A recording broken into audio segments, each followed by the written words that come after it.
আসসালামু আলাইকুম রহমতুল্লাহ। এই গল্পটা কারো বিলাসিতার না, না কোনো বড় হাটে তোলা দামি গরুর গল্প। এটা একজন বাবার স্বপ্নের গল্প, একটি সন্তানের চাহিদা আর একটি পরিবারের ইমানের গল্প। রাফি ঢাকা শহরের এক সাধারণ স্কুলে পড়ে, ক্লাস 4।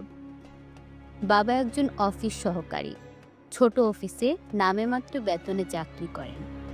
মা গৃহিণী।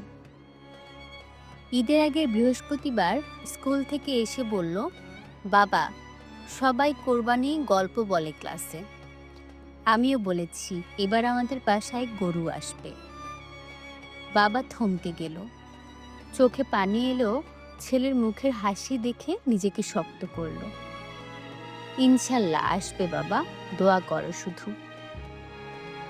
রাতের খাবার শেষে মা বললেন, তুমি অফিসের পর রাতেও টিউশন করো, শরীর খারাপ হয়ে যাবে। বাবা হেসে বললেন, আমার শরীর থাক, আমার ছেলেটার স্বপ্ন না ভাঙুক, আল্লাহ আছেন তো। ঈদের একদিন আগে রাফি ভোরে ঘুম থেকে উঠে শুনতে পেল উঠানে কারা যেন কথা বলছে। দৌড়ে বের হয়ে দেখে ছোট একটা গরু বাঁধা, গলায় লাল রুমাল, আর পাশে দাঁড়িয়ে বাবা, মুখে হাসি কিন্তু চোখে পানি।